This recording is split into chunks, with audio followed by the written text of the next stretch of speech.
Hey guys, welcome back to another episode of the Mind Muscle Connection podcast. Today, I have a very special guest, Menno Henselmans. He is back on. I believe this is the fourth time. Either way, it's the third or the fourth time. But like I just mentioned off air, always great episodes. So looking forward to diving into a ton of great topics again today.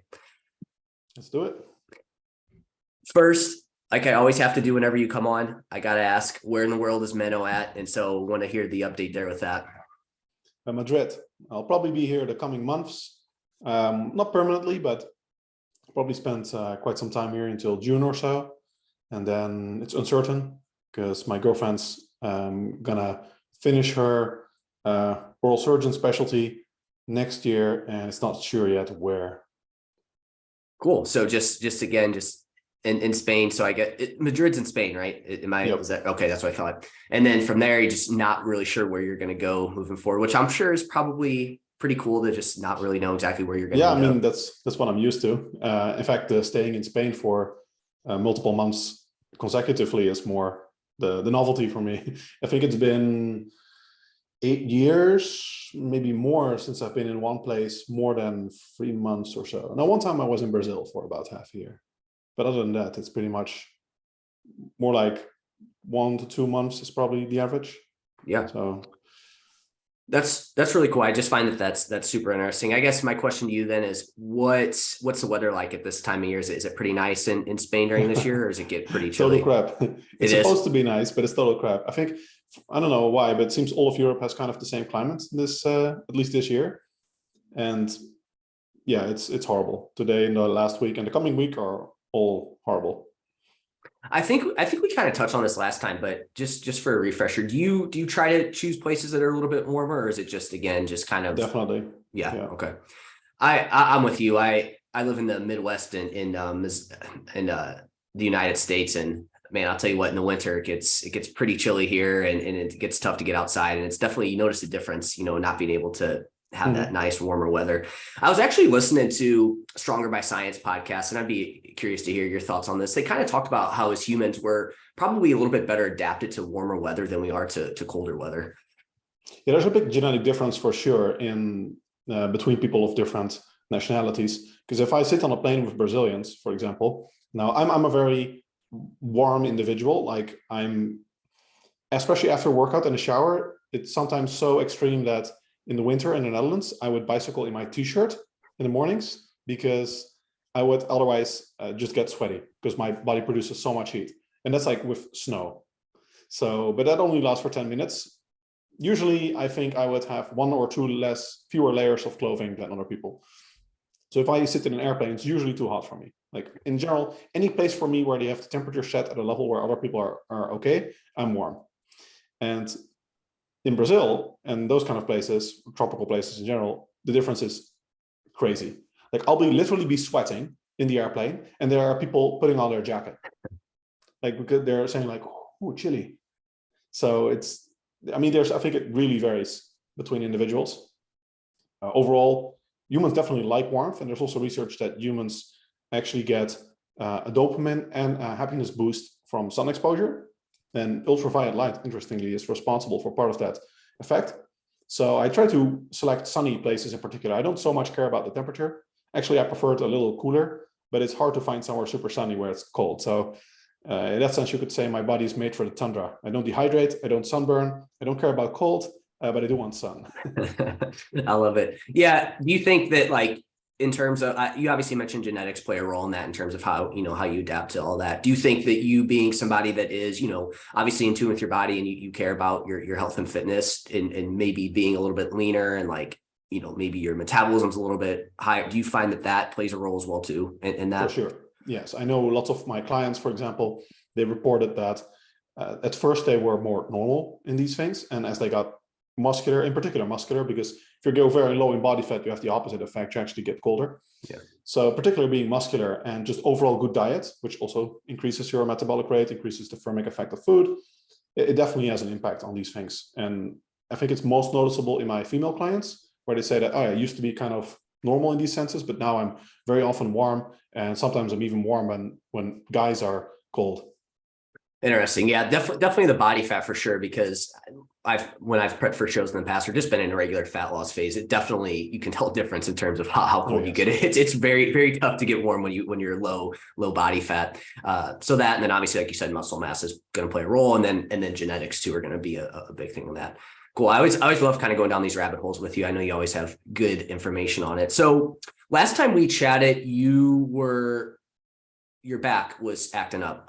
From last I saw, you looks like you got over that injury. So I'm just kind of curious to hear the update there on that.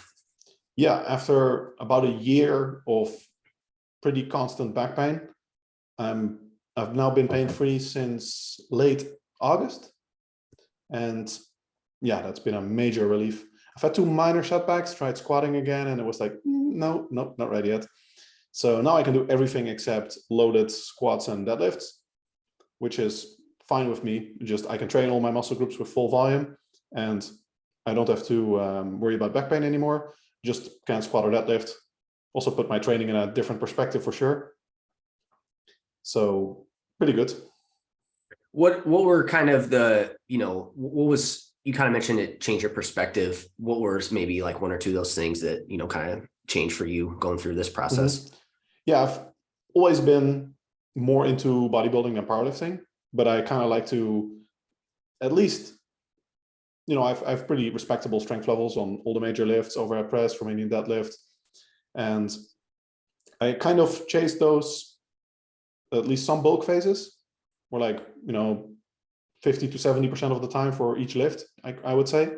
And it definitely comes with higher injury risk to keep pushing the same lift because it's pattern overuse, and the power lifts are inherently not terribly injury friendly.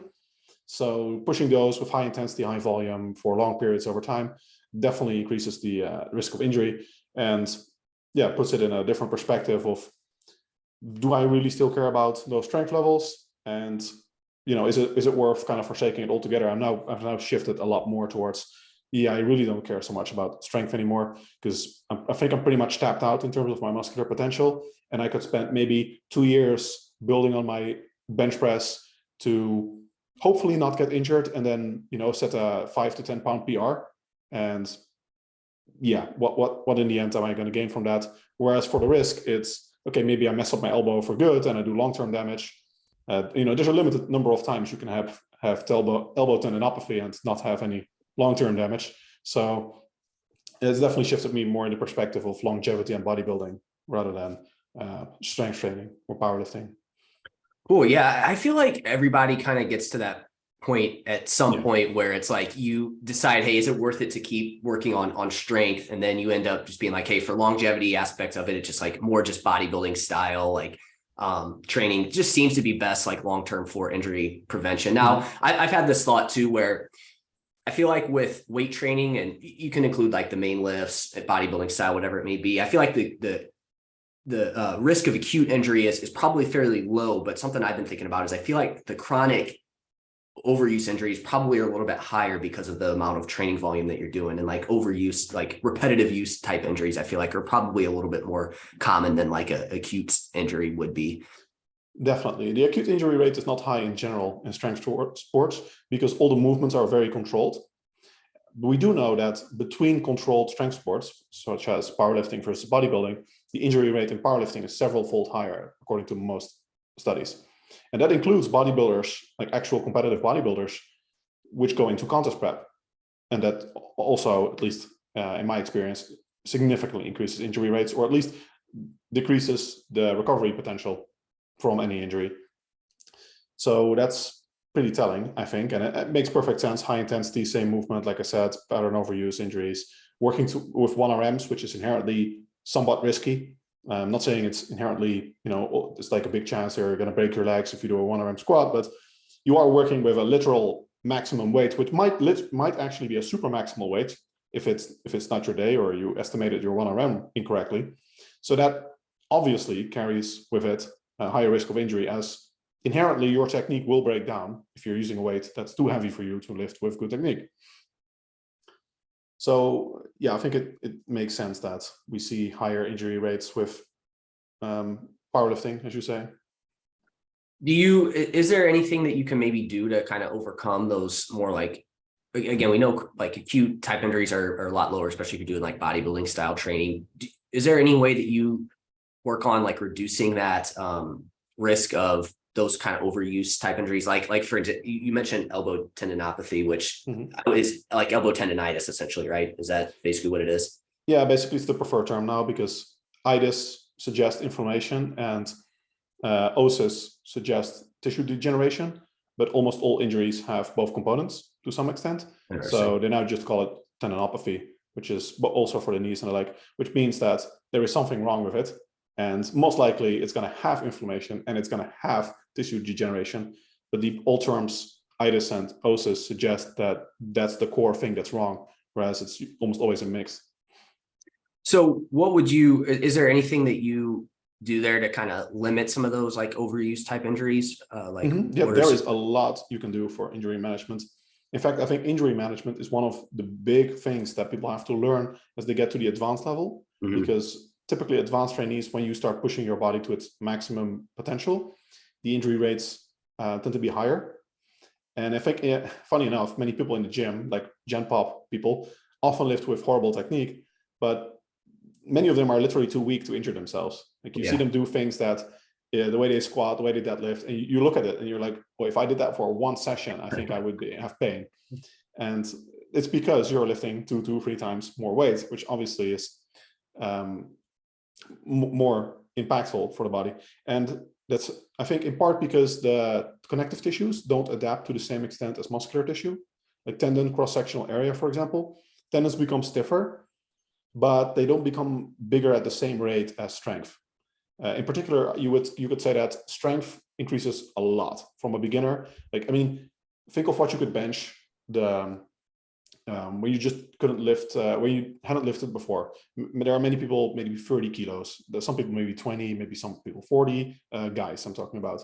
For women, maybe 20 is already a lot. And then when you get much stronger, you can quadruple that. And that's not unrealistic at all for many people. So your muscle mass level, you can typically increase to a large extent as well, but not as much as your strength. And then your tendons and other connective tissues in general, they don't increase nearly to that same extent.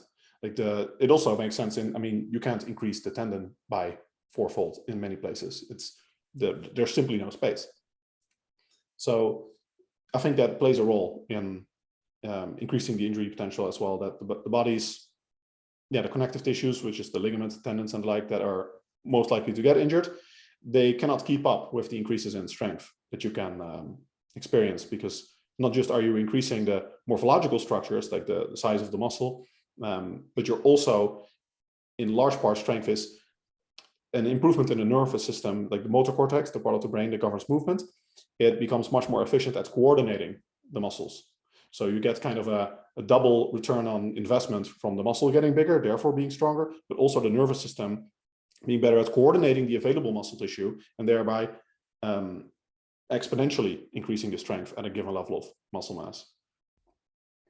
Is that kind of, so basically what it sounds like is you can increase your strength and muscle at a much quicker rate than basically what you can with the tendons. And from my understanding, tendons, you can't really do too much anyways with it. Now, in terms of recovery process too, that would be the same thing, right? Where those tend to take a lot longer to recover from like training as well too. It depends on what type of tissue. I think the connective tissues, it might be the case because you can inflict more damage, and your recovery potential does improve.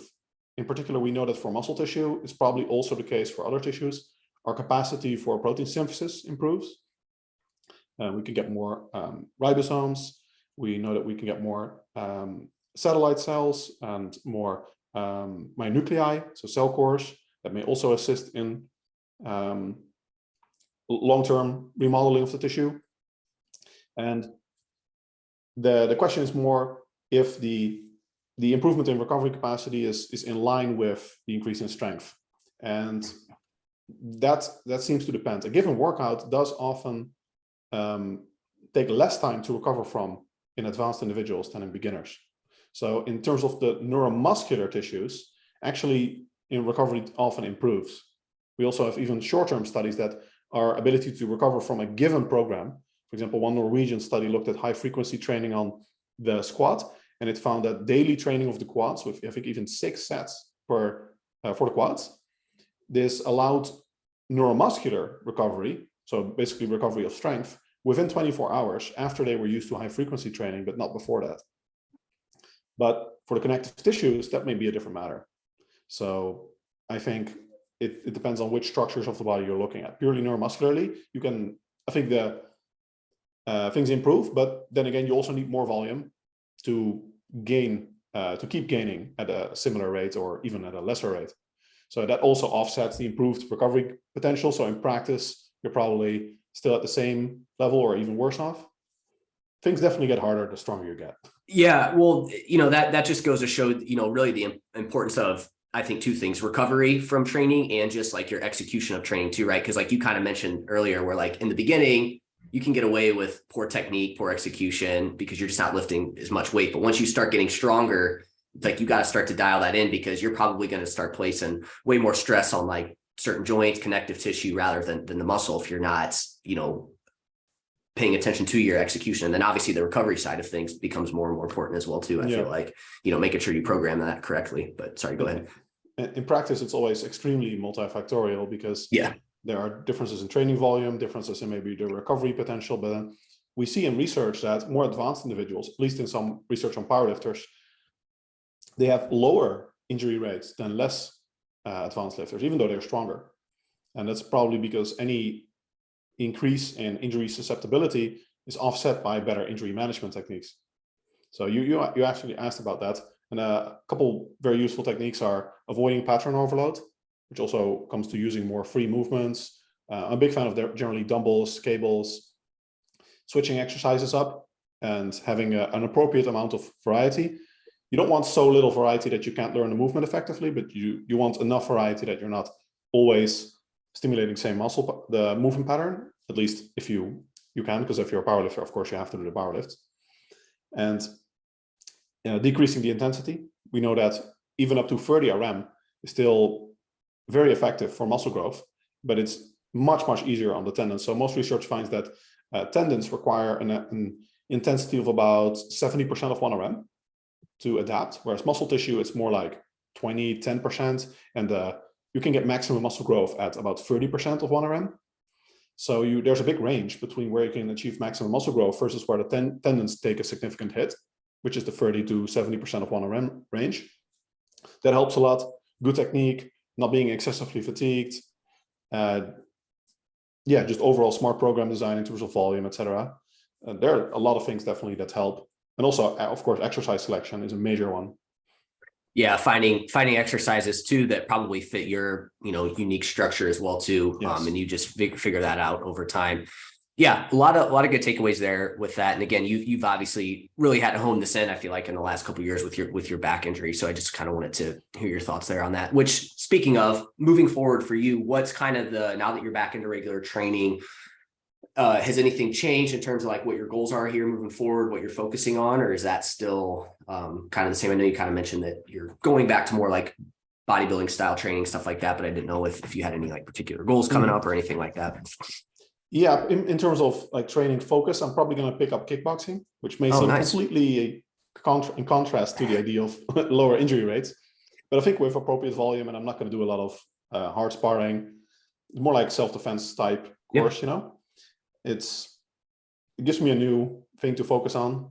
And especially the coming year when probably my back won't be 100% yet, the coming months, it's something I find fun and gives me something else to do. And maybe I'll see how much I can, how serious I'm going to become at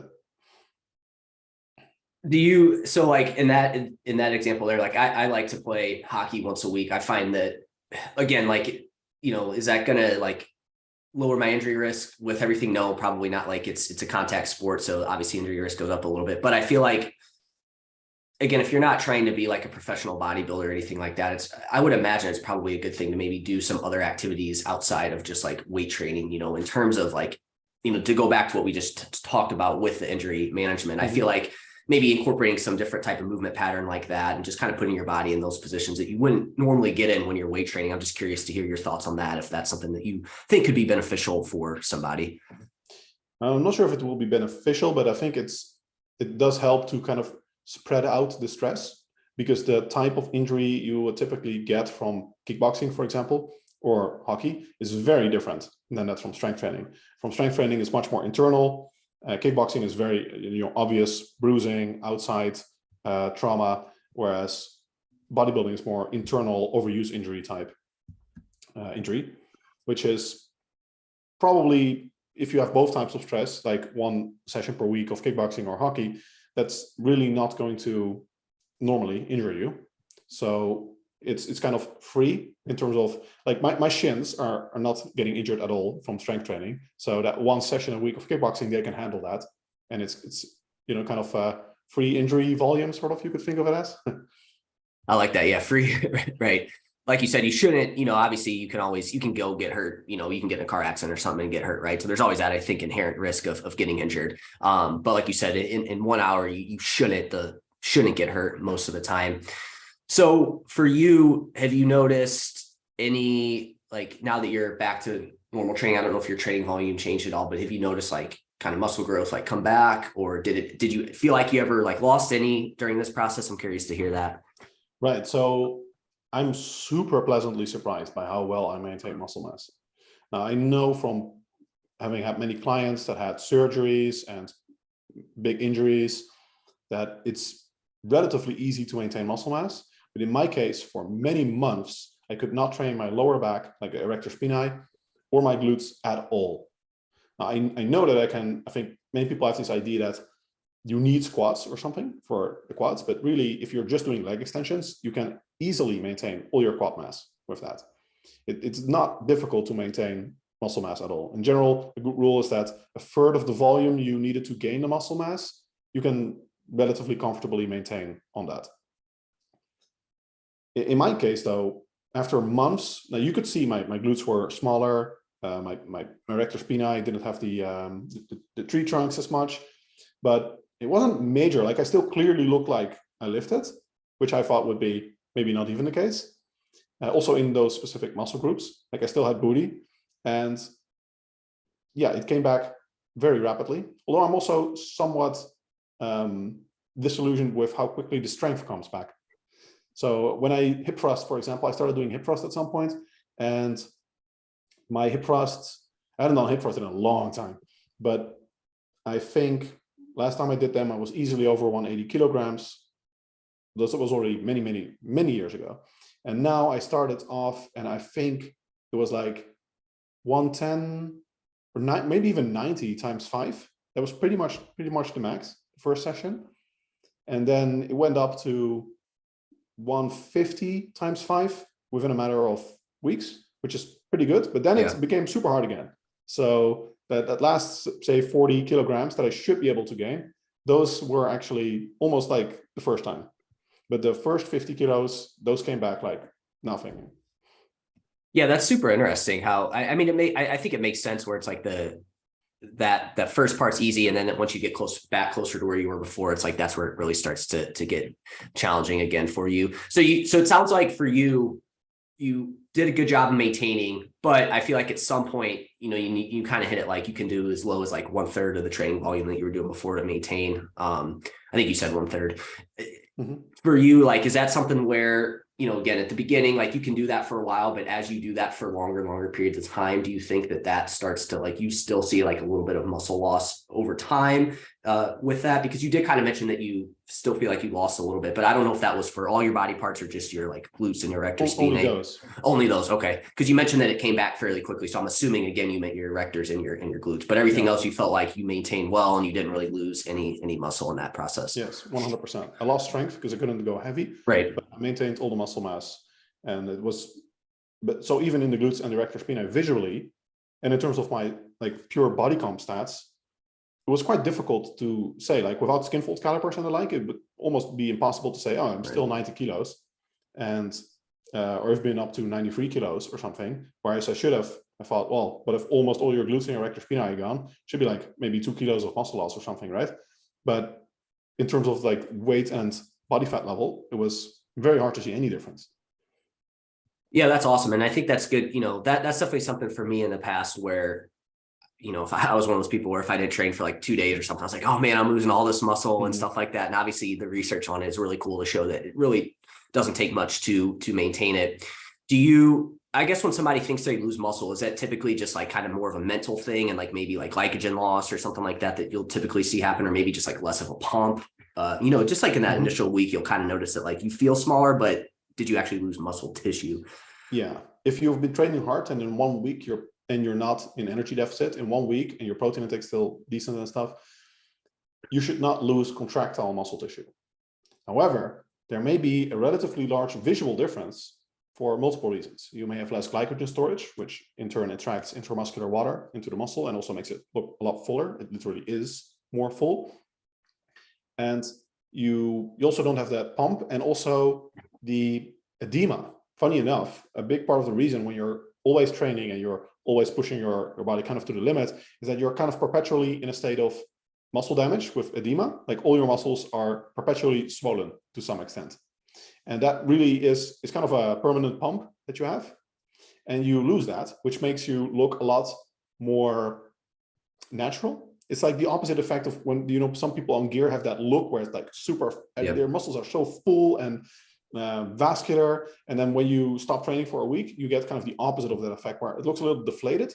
You still have the kind of the raw size, but not the vascularity is a bit less. The skin is not as stretched over the muscle. The muscle doesn't look as full. It literally is less full. So it's not pushing against the skin as much. It doesn't look like it's about to pop out of the skin. That effect is, which is exactly the effect you want from a peak week, is the opposite of the effect that you get when you stop training for a while. That makes it seem like there's more muscle loss than there is. Yeah, I think that's where a lot of people get themselves into trouble is if they switch from either like a high training volume like program to maybe a little bit lower training volume, again, you don't have like that pump and stuff like that, and people think that it's like, again, they're losing muscle, but it's like, okay, you're not going to lose muscle that quickly if you're lifting weights and like you said, protein doesn't get super low. I also find that like for clients, I don't know if whenever I'll do like a deload week or like we kind of back off training volume, you'll kind of see like certain clients just like in that week, whether it's usually, I feel like more in a fat loss phase, you'll see this happen, but you'll see kind of people just their weight just kind of drops down in that week where you reduce their training volume. And I'm assuming that's probably basically what you were just kind of mentioning there, that in terms of what's going on with that can also have an effect, especially if it's like a real deload week. Yep. You also have the same effect in energy surplus versus deficit. Like as soon as you go into a deficit, you're going to lose a lot of water. Insulin levels are going to go down. It's going to reduce sodium retention. The muscles are going to not be as pumped anymore. And you immediately look drier, which you literally are drier, which makes you look leaner, but you also look less full, and which you literally are. There's also less glycogen storage. So you get the same effect when you go low carb, even if you're not in energy deficit. You look drier because you are drier, and you're also less full. So both low carb diets and being in energy deficit make you look more shredded, dry, and being on high carb diet or energy surplus makes you look fuller, but a bit more bloated, more puffy, more juicy, if you will. I always bring this up because I feel like I don't think this is as much of an issue for women as it is for men, but like I remember this would always kind of deterred me from like wanting to cut for the longest time. As this was when I was like, oh, I just want to be as huge as I can, like all the time. And you just kind of mentioned that when like you go into a cut and like you all of a sudden it's like you lose all that fullness, but like you haven't lost any body fat yet. So you're just in this like terrible spot of like, dude, this sucks. I'm not eating as much. I'm just smaller. Like I just lost all my muscle. And I feel like that honestly though deters a lot of, like I said, probably more so men than women away from like cutting and actually like improving their body composition. Right. Women have the opposite effect usually when they start bulking. I have quite some clients where I really have to assure them like they're at a decent level of muscularity. In fact, that most women almost get kind of stuck at this level where they learn how to be lean. They've built a decent amount of muscle mass, but they've never really successfully bulked. And some guys also get this actually when they've kind of become addicted to the six pack. Yep. And I myself had it for quite a while as well, where I was like, oh, actually, I haven't really bulked in years. And now that I am bulking again, doing the cycles, like bulk cut cycles, it really makes a difference. Like I think it's 1 or 2 kilos for me that over the time of like perma-cutting, I actually lost some muscle mass. And for women also, it makes a big difference because women have the same muscular potential as men relative to their starting muscle mass. And I think that more men get kind of stuck in perma bulking and more women get stuck in perma cutting, which is part of the reason I think we don't see as many plus personal preferences and a lot of things, as many super jacked women as men, and many men don't get super lean. And the men that do get super lean, they have trouble building muscle when they've kind of figured out the cutting game. They have trouble then figuring out how to still kind of maintain that while also figuring out the bulking game. Yeah, no, I agree. That I'm glad you brought that up, because that is something that right. It's like women are the opposite, where they're always in this, like, they're trying to be as small as they can, like, all the time, and they end up, not properly going through a, bulking phase. When you kind of run into that issue, I guess what would be some downsides for women to kind of stay in that, like that perma cutting kind of phase? Well, muscle mass. So it's just a lot harder to build muscle mass, and I think at the advanced level, you really won't build any muscle anymore unless you're in energy surplus. And you also have to bulk for a certain period, I feel, to get appreciable results. Like bulking for 2 weeks and then being like, oh my God, I'm fat, and going back to cutting, that doesn't cut it, no pun intended. I think in general, you want like a 3-to-1 ratio at a minimum. And so you should bulk 3 times as much in the year as you cut. And I think 4-to-1 or so is also very realistic, and some people can even have 6-to-1 if you're really meticulous with your macros during both cutting and bulk phases. But 3-to-1 should be very, very doable, which means only 3 out of every 12 months you should be cutting, if that. Yeah, and I guess what would be like, obviously somebody hears that and they're like, what, that sounds crazy to me, but like, what would be the again, downsides of, obviously you said muscle, and you're not going to be able to build as much muscle when you're in that, kind of low energy, I guess you would call it low energy availability, whatever you want to call it. Mm-hmm. What would be some like other potential downsides? Like, I'm sure hormonally probably not going to be great to sit there for too long as well. Yeah, that depends more on the body fat percentage than whether you're in energy surplus, deficit, or whatever. So if you're continuously kind of maintaining as a woman 20% body fat, that should not be an issue. But if you're maintaining a level where you don't menstruate anymore, whereas before you did, that definitely has adverse effects. Now, I think those are typically not permanent, but there is probably a limit to how long you can do that without at least losing muscle mass and the like. We also know that in men, for example, and in women, at a certain level of leanness, your testosterone level decreases. Now, that's not going to affect your muscle mass just like that. The effect of testosterone on muscle mass takes months. We see typically that even in research on anabolic androgenic steroids, which is mostly testosterone use in research, that it takes about a month before we see changes in muscle protein synthesis levels, because the effects of the anabolic hormones, the sex hormones, are mostly genomic. So they kind of rebuild your body from the ground up, and that it takes a while before you get these effects. It goes to the cell core, and you actually start changing the makeup of the body. The body burns different proteins, different amounts of the proteins. And before that translates into meaningful differences in muscle growth, we're talking months often, especially at physiological doses.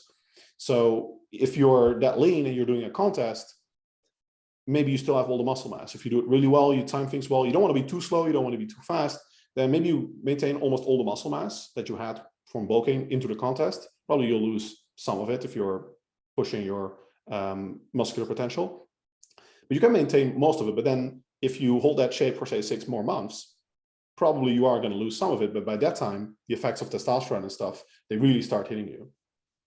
No, that's actually a good point. So what it sounds like is basically, if you have, like, again, you're cutting or whatever it may be, and your testosterone, you get your blood work done, it's low. It's like, if that just happened in that period of time, it's not really too much of a concern. It's just if you prolong that period of time that you're there, that's where it will have its negative effects on like muscle growth and everything like that. Yep. And then to go back to, you kind of talk about, it's not necessarily the like energy deficit. It's more so the body fat percentage. You're going to run into those hormonal issues, but probably then what it sounds like is for somebody that is like cutting, let's say they're cutting 6 to 9 months out of the year and whatnot. And again, maybe they aren't at low body fat levels, but probably the downside with that is you're probably not in a deficit as much as you think you are, but mentally you're probably in that kind of mindset of dieting. And that probably is where you run into issues. But you also have that problem where you're not going to be building muscle, which is going to help you with your look long term, is what it sounds like there. I think many people get into when you're super lean, it becomes more and more difficult to get even leaner. Your metabolism is suppressed, and you're kind of perma-cutting, but a lot of the time you're probably more at maintenance, or at least an energy intake that doesn't result in fat loss, because many people have this idea that maintenance intake is a fixed hard number, but it actually is actually a range because there is metabolic adaptation. As soon as you go into energy surplus, we see research that especially some individuals, they burn most of that surplus off up to a point. So the maintenance is more of a range, and that range shifts downward as you get leaner. So you're spending all of your time at, say, maybe female client of mine, it would be in the range of like perma-cutting. She'd be at like 1300 to like 1700. And then now that we started bulking, she's more in the range of like 1500 to 2400. So because of the metabolic suppression, actually you are kind of depriving your body of a lot of energy availability, even if it doesn't immediately result in fat gain. Gotcha. Yeah, no, that makes a lot of sense. You're basically just kind of, if you do that, you're kind of just basically decreasing the amount of food that you can eat throughout the year. Yeah. Because you're going to see that down regulation, which, let's be honest, in today's modern environment, probably not great. It's going to be very tough to have to do that all the time. Cool. No, that was really good kind of topic that we kind of went off on there. What I want to kind of shift gears to, and I feel like this kind of goes hand in hand with what we just talked about, is this concept of the P ratio. I know that you've been on Stronger by, I think you kind of had like a roundtable on, I think it was Steve Hall's podcast with like Eric Trexler about the P ratio. And you kind of had, at the time, this was been like a year or two now, I think that you guys did that. You kind of had differing views. And so I'm just curious, I guess first, what is the P ratio? And then from there, like, what are your kind of views on it? And if it's maybe changed in the last little while? Mm-hmm. Yeah, P ratio refers to protein ratio. And it's basically the ratio of lean to non-lean mass that you gain or lose. I don't recommend thinking of like the actual mathematics. Just think of the ratio of muscle to fat. If you're bulking, you want to gain a good ratio of muscle to fat. You don't want to gain 1-to-1 is mediocre. Should be very realistic for almost anyone. And if you're getting less than that, I mean, sedentary individuals can gain 25% of their weight as lean body mass. So if you're at that ratio, you're dreamer bulking. But that's also one of the main factors you can do about it, by the way, is the energy balance, fine-tuning that a lot more. And then when cutting, you obviously, or most people, want to lose fat, not muscle. So the ratio is kind of the other way around. And that's referred to as a P ratio. And there's a lot of research by Forbes showing that in general, the higher your body fat level, the better your P ratio when cutting. And which means that basically higher body fat individuals have an easier time losing fat and without risk of muscle loss. That's pretty well established. And the reverse also seems true in the research, that lean individuals have an easier time putting on muscle without putting on fat. Now, this is in sedentary individuals. So this might just be gravitating towards kind of an equilibrium level. And that's kind of where we had the debate on, whereas I thought, well, I think this does have some implications, even if not directly based on this research. I do think there is a certain maximum body fat level we should not go over when bulking, both for practical and theoretical reasons. And they said, no, or paraphrasing, they said, no, I don't think it matters. We can basically bulk up to as high a body fat level as we can. It won't impact your P ratio. And I mean, we have very little direct research on this, basically none, in terms of like bodybuilder type population that bulks on low body fat than high body fat in a randomized controlled crossover trial, those kind of things. We don't have that. So, but I think subsequent research is more aligned with than refuted the idea that overweight individuals have anabolic resistance. There have been multiple reviews papers concluding that, and even saying that quantifying it in terms of the effect being, say, being overweight or obese has a same effect as being in, I think it was a 200 deficit or something, 200 calorie deficit, something like that. And also, I think one more paper showing that overweight individuals have impaired recovery after a workout. So just short term, they do a workout, leaner individuals do the same workout, see how many days it takes them to recover. And then most research finds that overweight individuals need more days to recover from the same workout as leaner individuals. There's also a point where you're too lean. especially in women, we see that if you're so lean, probably because of the suppression of anabolic hormone levels and the like, it takes you longer to recover as well. So there seems to be kind of an optimum curve, or kind of a range of productive body fat levels to spend most of your time in, not like crazy contest lean, but also not obese. And I would say not overweight either. So I wouldn't say, I would say my views on that have remained pretty steady. Well, you kind of hit on it. Like you want to be careful with those ranges too, right? Like those probably not like super tight. They're probably, there's probably good range there. But with being too lean, and again, you're talking like, we're not talking like 10%. We're probably talking, like you said, contest lean or whatnot. Like that's where at that point, you're probably, your P ratio is probably going to get a little skewed to a little bit more towards like fat gain at that period of time, right? Because it really is going to want to try to gain a little bit more body fat when you're like at really, really low levels of body fat, which most people aren't going to have to worry about that. Yeah, most people in general, I would say that women in general, they don't have to worry about this at all, because there are almost no women, because of their better metabolic health and the typical sociocultural desire of women to be leaner than versus bulkier, whereas many men are okay with being muscular if they're a bit puffier. Women basically never have to worry in practice about being too fat to bulk. Yeah. Like they more have to worry about, are you actually bulking? And for men, though, I think it is a factor. And of course, for powerlifters, strongmen, and the like weight class athletes like that, I think it's more of a consideration. You have to kind of see where you want to spend your time. Do you bulk in this range, but then move up to this weight class? I think it's more relevant for them. But I think it is also the case that many men and women, but mostly men, when they're, for example, skinny fat, and they're figuring out like, what do I need? Should I bulk or cut? I think the answer is usually cut. In general, I would say, if you're unsure, cut, because it can only be beneficial in that direction, whereas it could be detrimental the other way around. So there's like nothing to lose if you want to cut anyway, right? At the end. Plus, most skinny fat individuals can still recomp.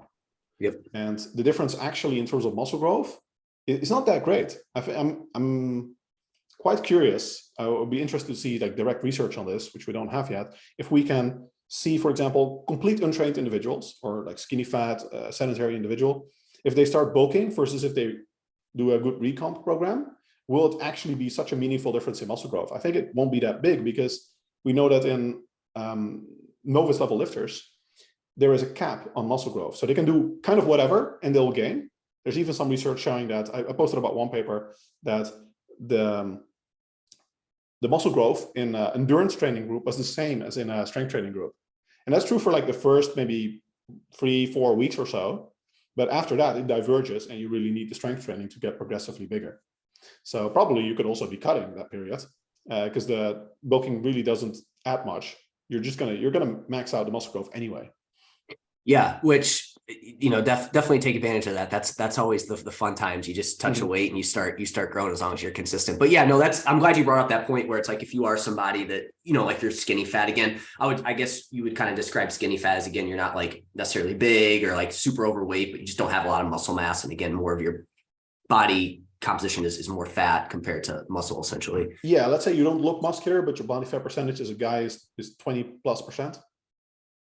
Yeah. And in that case, you don't necessarily need to like, because I do feel like there's this kind of like, in the fitness industry now, people have heard, hey, in order to build muscle, you need to be in a surplus, but it's like, depending on where you're coming from, you still probably have some recomp, especially if you haven't been on like a good training program or anything like that too. I mean, I feel like that's going to play a big role. And then you also need to look at like your sleep, recovery management, like your protein intake, like those are all going to be big things where I feel like you have a lot of like tools that you can still utilize before you have to decide, hey, I need to gain weight in order to build muscle.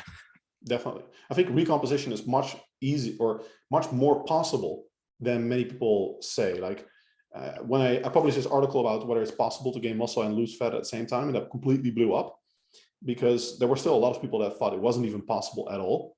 And in that article, I was quite brazen and claimed, like, even in like high level athletes and stuff, we see it. Like there are studies showing that even contest competitors, clearly not all of them, but some of them, they recomp into the contest.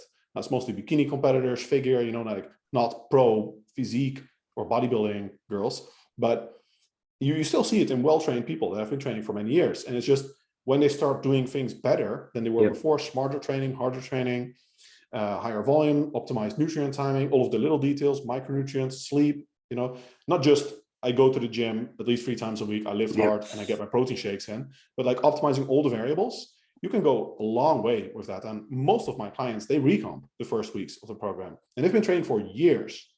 Now, am I going to get like a powerlifter that's won 2 national medals and is at 10% body fat? Am I going to recomp that guy to 5% body fat? No way. The more muscle you have, the more difficult it is. And the lower your body fat, the more difficult it is.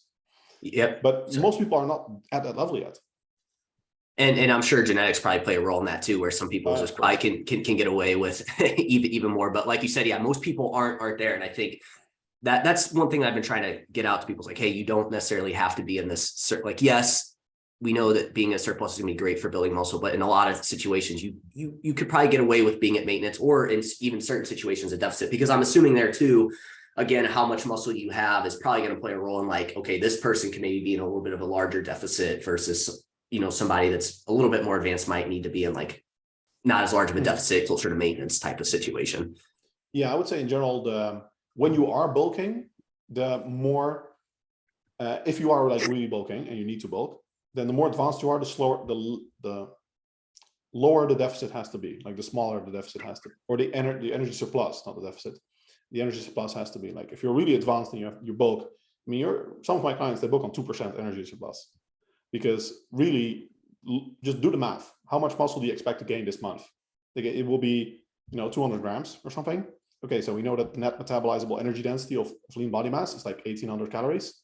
So divide by 5, and that's the actual energy that has to go into the body this month to gain those 200 grams of lean body mass. It's not a lot. Divide by 31, and that's your daily energy surplus. I mean, that's the net, the raw or the brutal energy surplus is going to be a little bit bigger than that, but it's still very, very small numbers we're talking about. So you really have to lean bulk when you for natural trainees that are pretty advanced. And so to go back to kind of this P ratio concept, does I guess we probably, when we're gaining, we're trying to bulk or whatever it may be, it's probably, there's not really anything you can do, especially as you get more advanced, to where it's going to be like you're not going to just gain all muscle compared to body fat. When you gain weight, you're going to see some of that be stored as body fat, correct? Can we ever get it to a perfect ratio there?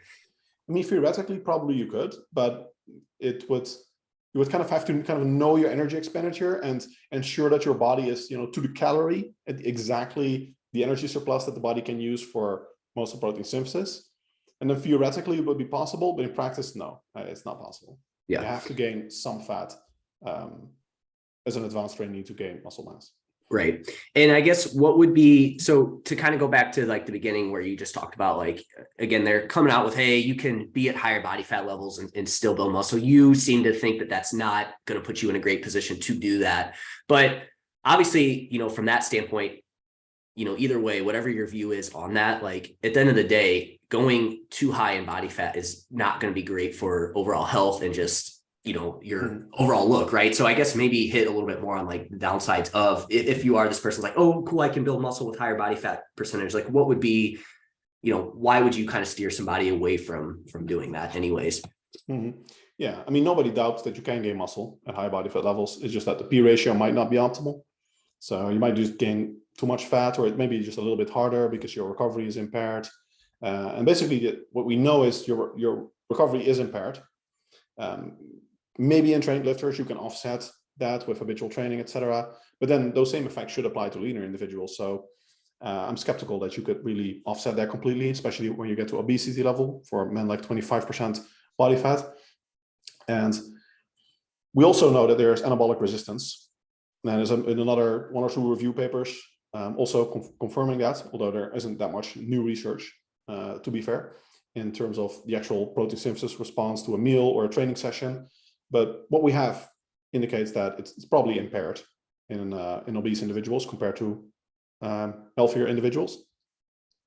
And yeah, we have the one rat study, we had a huge debate about, but it kind of tentatively supports that the buildup of insulin resistance has negative effects. And there have been 2 studies, I think they're both cross-sectional, they're not good quality, but they also suggest a link between insulin resistance and impaired muscle growth or greater muscle loss during a deficit, which is interesting because it's not clear how that would work.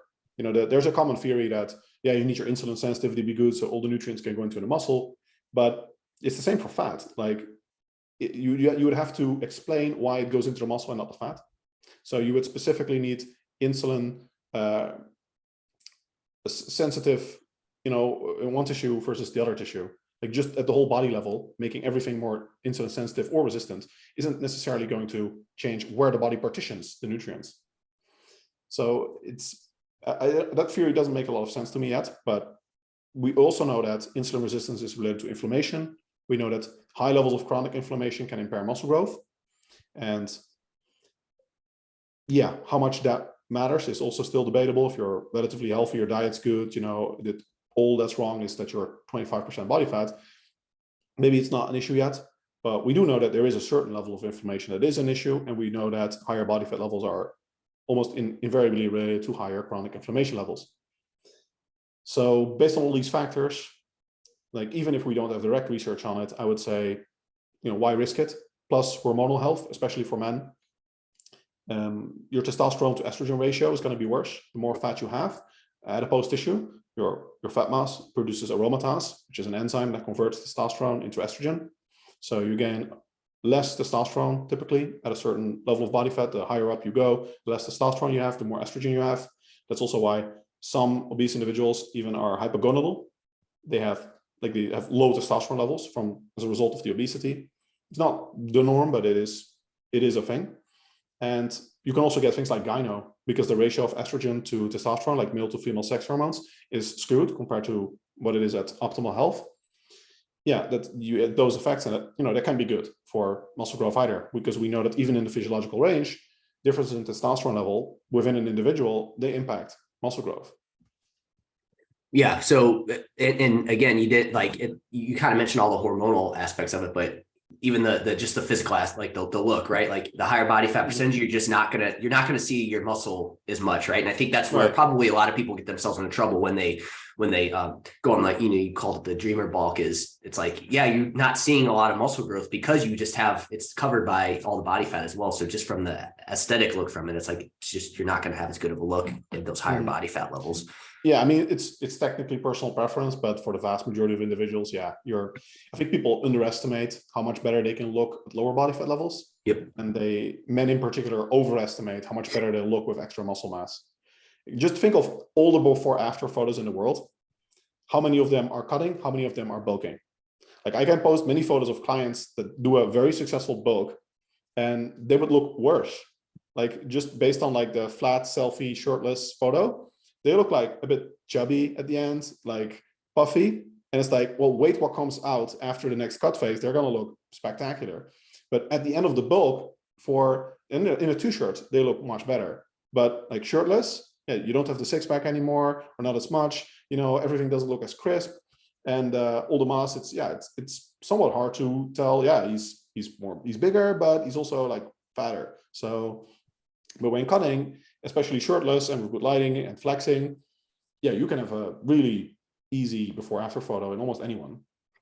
Yeah, I agree. And this goes back to what we said earlier, right? Like, I think you just hit on this again, but again, women typically have less muscle, and then men typically just have more body fat than they think, and they need to get that down. Like I told you at the beginning of this, I fell into that trap where I just was like, oh, I can't go under a certain weight. And it's like, that just held me back from not having my best look. And I feel like you end up to get to body fat levels where you get that good look, that shredded look, not necessarily shredded, but that lean look that you want. Like, your body weight's probably going to be a lot lower than what you think it's going to be when you get there. So a lot lower, in fact. Yeah.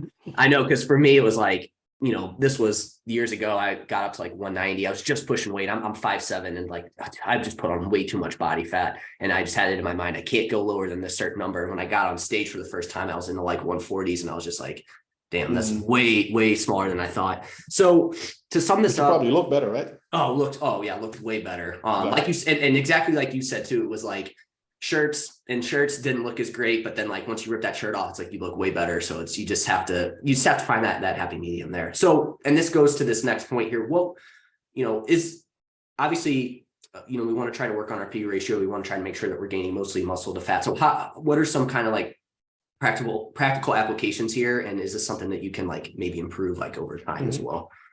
Yeah, so P ratio is one of those things where it's kind of like everything or nothing, depending how you say it, because everything impacts your P ratio. Like doing more volume, having optimized protein intake, certain aspects of nutrient timing, not training fasted, for example, pre-post workout nutrition, like not directly pre-post, but sandwiching the workouts reasonably well.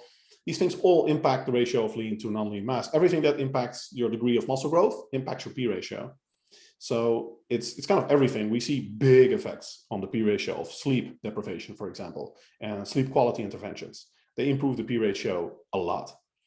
And yeah, everything essentially matters. So everything that we know affects either fat loss or muscle growth, in that it improves fat loss or improves muscle growth, will also improve your P ratio. So your P ratio is kind of, in a sense, it's sort of the final metric of how effective your entire program is. No, I like that. It all, you would be given a disservice if you just said one thing was more important than the other. So I guess maybe then from this standpoint, is there something like, what about like rate of gain? Because I feel like that's probably where people screw up. Like obviously everyone knows sleep's important, protein intake's important. Like you said, those things are going to push muscle growth and that's going to help the P ratio. But I would imagine that where people get kind of screwed up here with this is like rate of gain. Like they just really try to, they're like, oh, I'm bulking, so I'm just going to freaking push that weight as quickly as I can. Yeah, I think one of the most important determinants is definitely the energy balance factor, where we know that, like I said, when lean bulking, you have to keep the energy surplus capped at a very narrow level, which is not going to be a big surplus. And the more advanced you are, the more muscle you have, the harder it is to gain muscle, the less muscle you can gain. So the smaller your productive energy surplus becomes. And above that, the P ratio very quickly deteriorates. It's mostly going to be fat that you gain. So the energy surplus is a huge factor. Similarly, when cutting, we know that there is a certain optimum level of energy deficit. And if you go beyond that, you're going to lose a lot more muscle. So there's a level where maybe you can even recomp. And then there's a level where, okay, now fat loss is accelerated, maybe at the expense of muscle growth, but fat loss is optimized. And then at a certain point, we even see in some research that the muscle loss increases so much that they actually lose less fat. There's a study by Garf et al. Where this happened.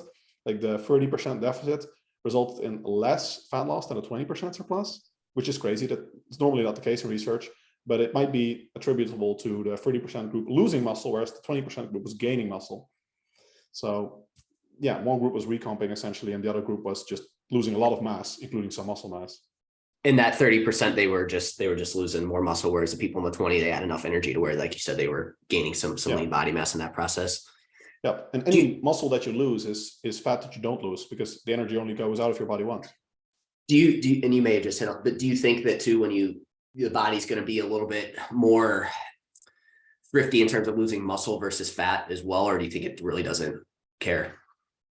What do you mean? Like in that case, when you go to like a larger deficit, is the body going to be a little bit more hesitant to like, okay, hey, we're not going to maintain our muscle? Like it doesn't want to lose muscle as much as it would like fat. Like it's going to be a little bit more resistant to losing muscle, or not. Yeah, but the bigger the energy deficit, the more muscle you're going to lose. So when you're in energy deficit, you can think of it as you have two factors pulling on the muscle mass. On the one hand, you have the energy deficit, and you're telling your body, look, we need to get rid of some of energy in our body. Now we can either get rid of fat or muscle, roughly speaking. Like the body typically won't get it from your heart or an organ, So it prioritizes based on importance. And the importance it gives it is imposed by you with the strength training. Because the strength training says, look, the muscle mass, we need it. Because without that, the body would just look at that big biceps and be like, well, we have this big bicep sitting around that's not really doing anything. And it's very energetically costly to maintain that, because it's not just energy that's there, but it also costs energy to maintain it. And every time you move your biceps, you're spending more energy than you have to. So then the body's like, well, get rid of the biceps. And with the training, you have the opposite stimulus where you say, no, we need the biceps. And therefore the body says, okay, we'll take the fat. Gotcha. Yeah. So again, sending that signal is super important there to maintain it. But it does at some point be like, okay, we just got to figure out what's more important. You're having a big bicep or just getting enough energy to keep you alive. And like you said, to keep the more important things rolling. So cool, Menno. We're here at the top of the hour. So I appreciate your time. Is there anywhere where you would like to lead the audience to, or anything coming up for you that you want to lead the audience to? Pleasure as always. Yeah, I'm mostly active on Instagram and YouTube these days. Do more on YouTube. So look forward to producing more like longer form, high quality video content. Got like a studio setup and everything now. Awesome. So I look forward to doing more of that. Cool. Yeah, definitely have to check out that YouTube channel. I wasn't aware until we talked before the episode that you were on YouTube a lot more. So cool. Awesome, Menno. We'll appreciate your time as always. I had a couple other questions and whatnot I wanted to get to, but we ended up just hammering away at that P ratio. I thought that was a really good topic. So thanks again for your time, and we'll talk to you next time. All right.